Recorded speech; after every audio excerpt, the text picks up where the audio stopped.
and welcome to a Blaze Media production. My name is Bart Blakely, and over the next few minutes, I'm going to take you through a brief history of the IM program at UAB. This year marks the 15th year of the IM program. Our team has interviewed past and current students, as well as some of the program's faculty. We also had the opportunity to do a phone interview with Dr. Dale Callahan, who is the director of the IM program. So let's start at the beginning. IM started in 2000 and was created by leaders in the industry to not only provide the technical skills professionals need, but also the management skills. The program was also created to fit into the busy lives of working professionals. As the needs of the industry change, so does the IM program. In 2011, the program started to transition to a platform that offered a real-time experience to online students. From the very first meeting, you get the idea that IM cares about what you need from the program and how it can best help you realize, achieve, and even exceed your own personal goals. So let's take some time to meet a few of the people of IM. First, our interview was with Ms. Denise Jeffries, who is not only a 2011 graduate of the program, but still helps in an advisory role. Let's watch her interview now. Hello, Ms. Jeffries. How are you? I'm very good. How are you doing? Good. Just a few questions. So, what years did you attend the IEM program? I graduated in 2011. 2011. And what was the online student to class student ratio? There was none when I started. Oh. The online actually came in probably in 2011. I remember because I was helping Don with a particular class, trying to work the online students in with the curriculum that we were doing live. Okay.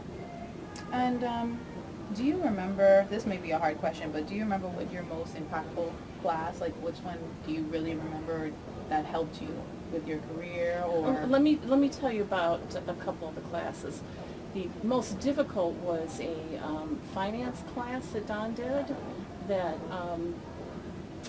was a very interesting class and challenging to get through, although he did a very good job with it. Dale, it was very interesting to listen to Dale as he lectured about being entrepreneurial and thinking differently and the company of one concept. Mm-hmm. Jennifer Skellum was another key instructor. Okay, last question. Do you personally know any details of the history, maybe where IM was, or do you only really have your experience? I had the privilege of still being involved today to help with reviewing admissions and talking to the professors about some of the things that are going on as an advisor. So you know a little bit of information on the future, maybe, like future plans? That I know that this program is always looking at future plans and what does it need to change to, what does it need to morph into to be current.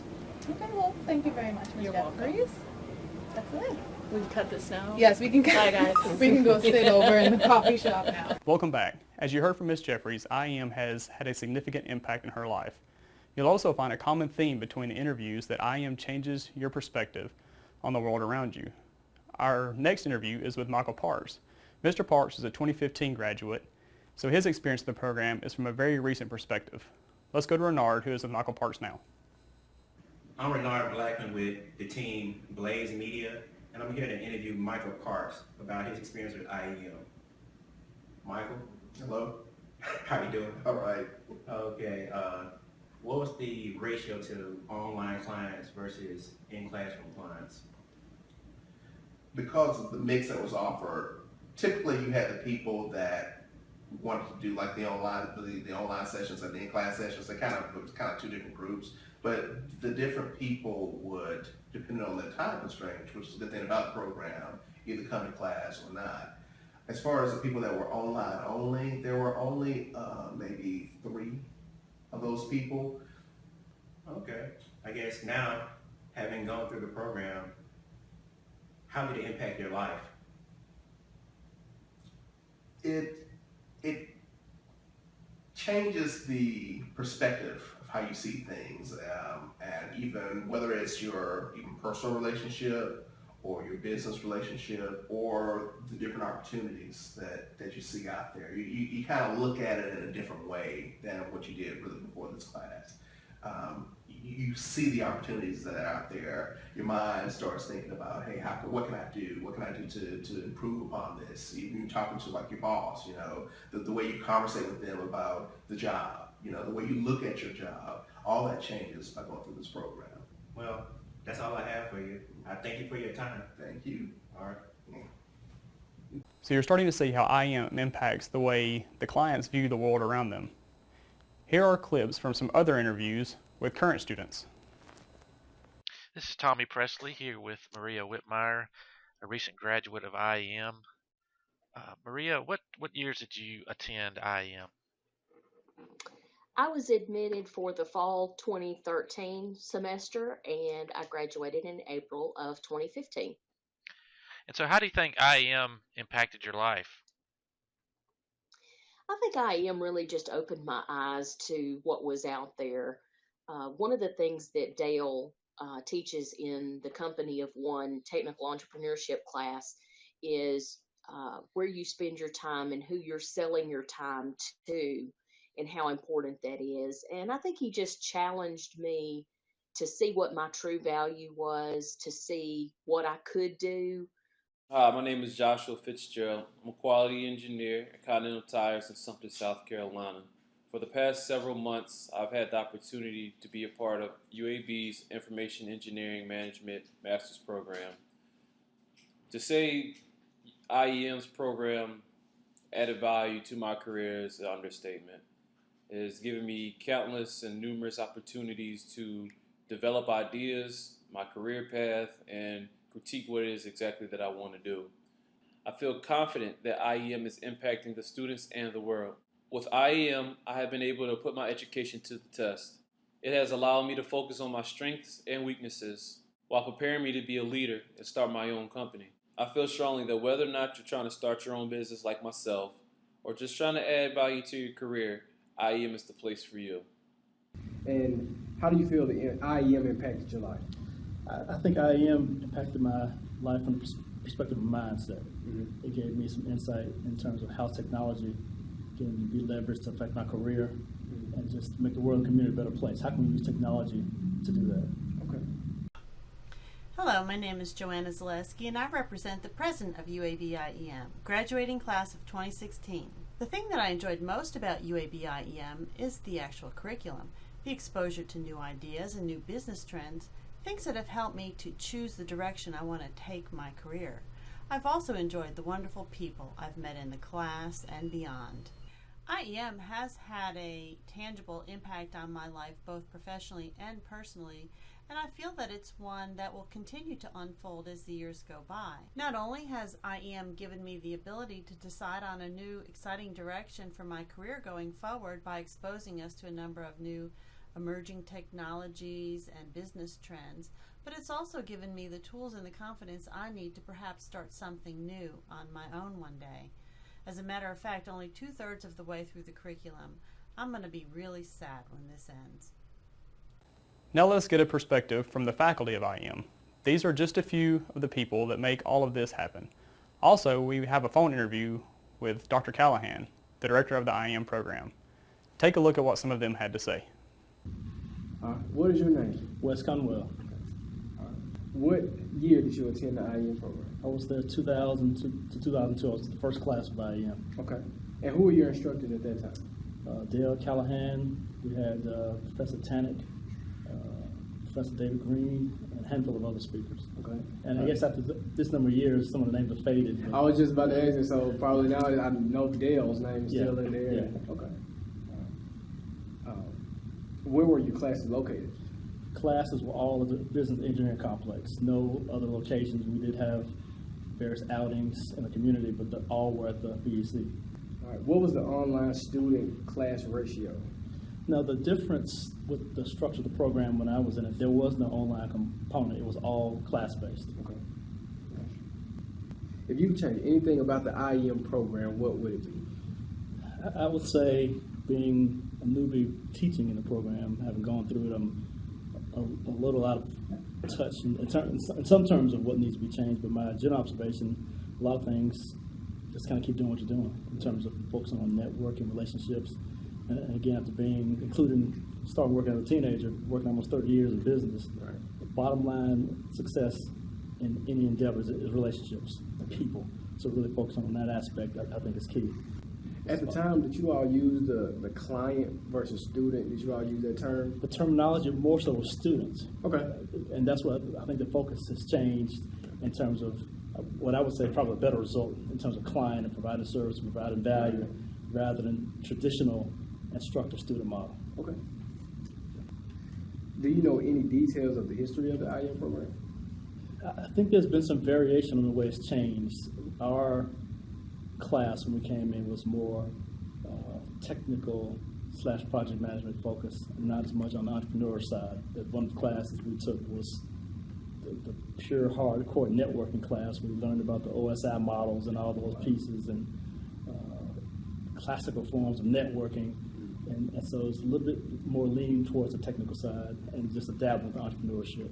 Okay. So I think one of the things we're doing great now is just in terms of adaptability, of taking a look at the marketplace and the needs, adapting to the current approach. Okay.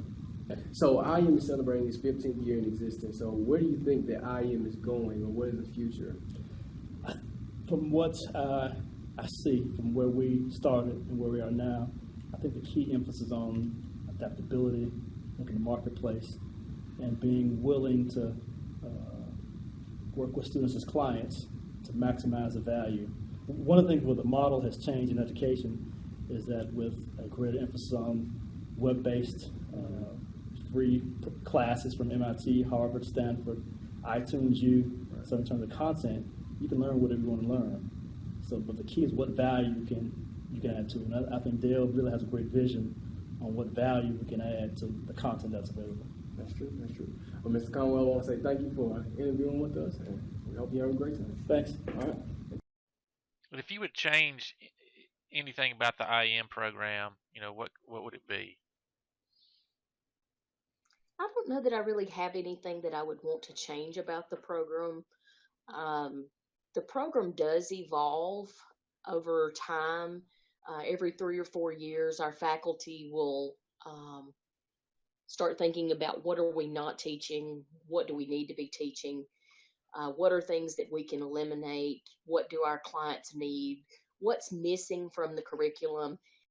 Now that we have heard from both the clients and the faculty, we will hear from Dr. Callahan and his take on the IEM program. Hey Vish, so you had a chance to have a phone interview with Dr. Callahan. Hi, I am Vish Arbikar. I am an IEM client. Recently, I had an opportunity to interview Dr. Dale Callahan, who is the director of IEM. I asked him several questions about the history and the future of IEM, and this is what he had to say. Okay, awesome. Well, to give you a little bit of the background of the history of IEM, it was started by our former dean, Stephen Shigenda. And I believe he came here and he just saw the need to form some graduate programs basically from this. He was friends with a lot of CIOs, officers from some pretty big companies, General Motors, EDS, Bell Atlantic, and some of these guys were friends of his, and they kept telling him, the graduate program or the programs, academic, anything, were missing the mark. That they weren't really preparing. The technical programs were preparing people for, very deep technical jobs. The more what you might call management programs, probably in the business schools, were kind of preparing people for stuff, but they knew a lot of lingo, but they didn't really know any depth. So when people moved up in technology-based companies, they tended to be not that good. So he asked them, okay, well, guys, tell me what you want. Well, a bunch of these guys that were officers of these companies sent him these emails, and basically what he did was took all their little points, because he said, what do you want them to know? And he took all their little points, put them into a bulleted list. So it was just like a 2-page list of bullet points. Here's what we want our future officers to know. And that's what they were really focused on, is future officers. Yes. And he took that list and handed it to some people, and he was trying to first partner with business, computer science, engineering, and some other divisions, and trying to get them together to do something together. And basically, he couldn't get them to work together because of the nature of academia. So what happened is basically the only people left were people in electrical engineering, some pretty forward-thinking people that were there. And they took those bullet points and put them into courses. They just kind of subdivided them. Okay, this would be a course, this would be a course, this would be a course. And so they put together some pamphlets and things like that. But basically there was nobody to handle it. And that's when I somehow connected with them, and they asked me if I would take this thing and try to get it started. And so that's where we started. So we started that in the year, like March of 2000. The second thing I would like to ask you about, what is your take on where IEM is headed? Do you see any changes in the clients, or do you see any change in the program itself, or something on that line? If you could comment on that. I'd say this, it's not about IEM. It's about what are we trying to accomplish, and IEM is a tool to accomplish stuff. So as we're looking at what's going on in the School of Engineering in the city of Birmingham, in the state of Alabama, in the Southeast, and the United States and the world, which is kind of the way that gets looked at, what is the need? And IEM fits a piece of that need, and IEM is currently a tool to fit the need. What we're looking at right now is what needs to be, what's the other pieces. The more focused, so we're looking at changing the content to some of the current tweaks that we're doing in course content are probably going to be around how do you get more meaty content, meaning technical content, into the program in a way that makes sense. We don't want to be teaching basic physics and stuff like that, but we're a little too high level, or there's a sense that maybe we're too high level here. Actually, probably there's a sense that we have an opportunity. I wouldn't say we are too high level, but we have an opportunity to dive deeper in certain spots in modern technologies. And then there's also things like our graduates should know a decent amount about how modern technologies work. How does nanotechnologies work? How does 3D robotic systems work? How do DNA type systems work? What's some basic concepts that they can understand as we're looking at future technologies? I hope you've enjoyed this brief documentary on the IEM program and are able to see the positive impact it has on the clients. Thank you for watching a Blaze Media production.